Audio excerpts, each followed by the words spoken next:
Баршаңызға сәлем достар. Бүгін біз үй жағдайында санаулы ғана заттармен жасалынатын печенье жасаймыз. Балдарыңызға өте қатты ұнайды, дәмді әрі қытырлақ болып шығады. Ол үшін бізге 3 жұмыртқа, қант, әсел, разрыхлитель, күнбағыс майы және ұн қажет болады. Бірінші жұмыртқамызды салып, үстінен қантымызды салып, жақсылап миксерлейміз.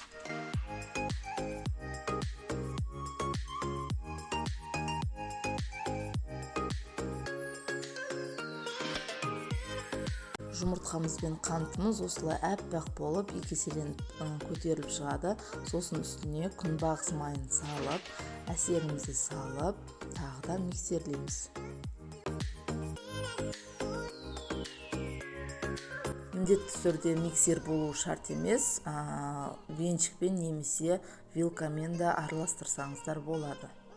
Енді разрыхлителімізді салып, ұнымызды електен өткізіп салып, жұмсақ етіп қамыр жасаймыз.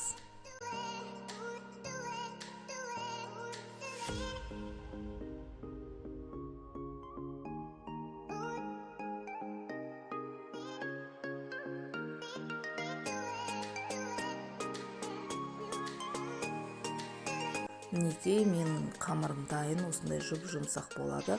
Бұл қамырдың 1/3 бөлігі 3-ке бөліп, осылайынан жұқалатып жайып шығамыз. Жұқалығы 5 мм болса жеткілікті.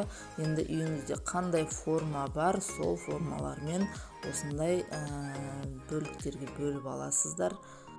Менде осындай формалар шықты. Енді біз бұны пергамент қағазын төсеп салсаңыздар да болады, немесе табаңызды майлап салып 180 градустағы пеште 10-15 минут пісіріп аласыздар.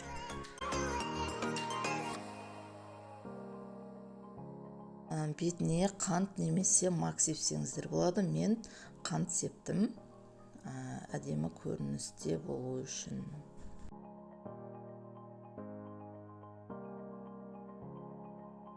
Мінекей, печеньелеріміз дайын, суытып балдарыңызға берсеңіздер болады.